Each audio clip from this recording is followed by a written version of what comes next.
Janine Louise Gangloff. My sole female friend, and she's mercilessly reminding me of what a great fucking catch I am.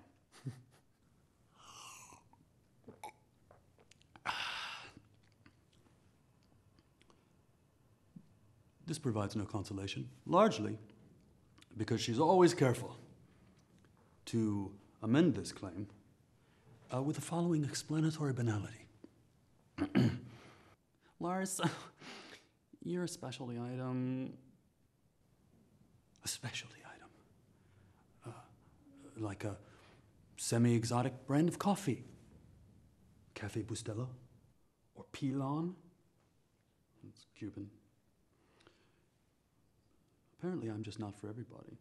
And on a day like today, a day tumescent in its capacity to inspire self-loathing, I acknowledge that a product such as mine will sit unattended on the top shelf, peering below as hordes of eager, droning consumers swoop by and scoop up gas station boring fuck Maxwell House.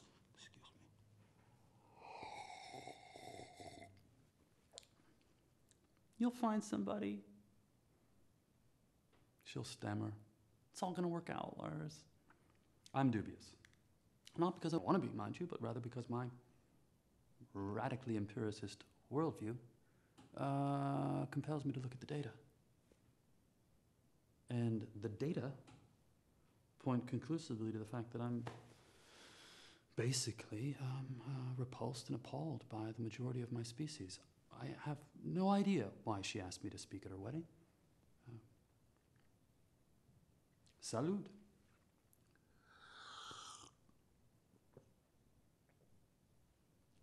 Let's face it, I'm didactic, unintentionally insulting,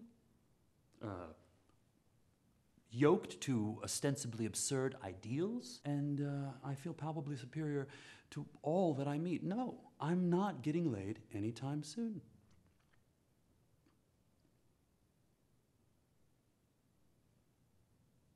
And it's a tragedy because Janine is right. To the discerning romantic consumer, I do possess qualities that could be, categorized as attractive. I have a mordant wit, keen affection for French bulldogs, and I'm an attentive lover.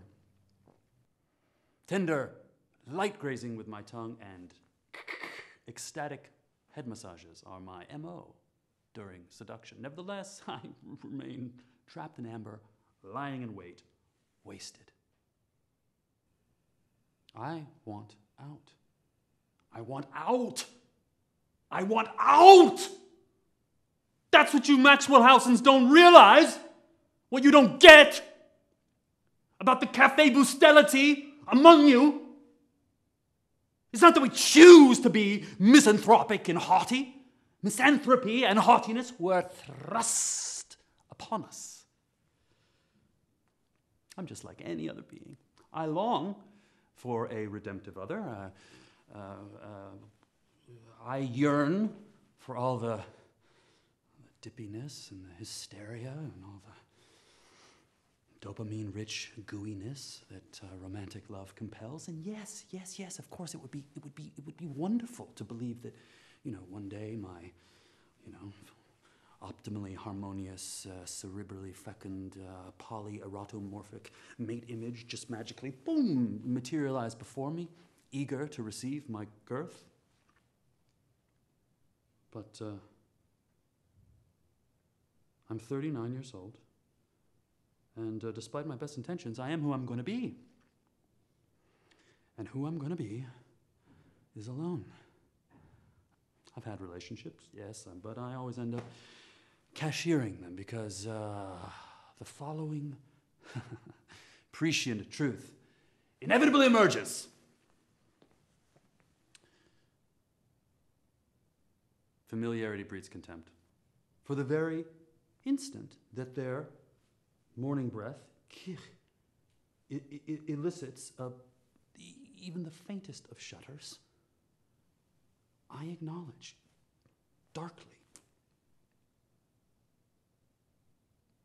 that I've made a choice. It's so hard to make choices these days,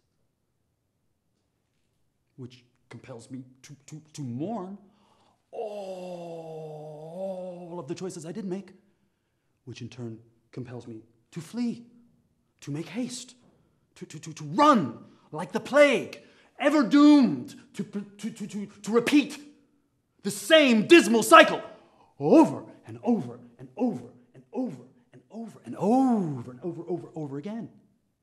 And anyways, anyone like Janine, who feeds someone like me a peppy stream of astrological bullshit, is doing me harm. Tell me the truth! God damn it, woman! Scald me in that witheringly ultimate, luminously Schopenhauerian truth. Scald us, for fuck's sake. So this is my invocation to you. You ready? When next you find yourself depressed that yet another of your fatter high school frenemies has committed matrimony and you haven't, hey there, sad clown. Don't try to cheer them up. Rather, douse them in the blackest fucking vitriol you can muster. You could try this bracing quip from our buddy Arthur. Life has no genuine intrinsic worth, but is kept in motion merely by wanton illusion. Or this one, by Baudelaire. Life is a hospital in which all the patients are obsessed with changing beds. This one wants to suffer by the radiator, and this one thinks, oh, he'd get better if he was by the window. Or finally, the ultimate dark epithet from Seneca. What need is there to weep over parts of life? The whole of it calls for tears. You see, pessimists and pessimism have a paradoxically calming effect, don't they? They let us know we're not alone. For when we're feeling pissy and bruised, when all we want to do is clench ourselves into a fetal ball and sob at the dearth of puckering genitalia in our life, what's really consoling is to remind ourselves that happiness, folks, was never actually part of the plan. We live in an optimistic age. We've been conditioned to believe that every human conundrum will eventually find a solution. We've been infected with completely unrealistic expectations, and expectations inspire bitterness. We think we can all be someone. We think we can all succeed. And most perniciously, we all cling to this delusion that someday we'll find our soulmate, when most of us don't and won't ever. And usually it's our own damn fault. If you are lucky enough to find it, love, as Janine and Will ostensibly have, then I think it's cowardice not to accept it, not to dissolve into it. Urgently.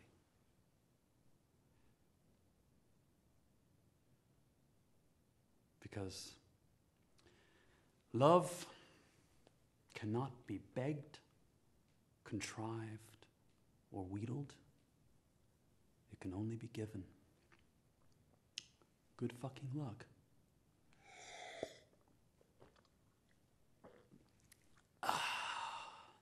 But for the rest of us, the doomed, the bitter, the eternally disappointed, I leave you now with some consoling pessimism.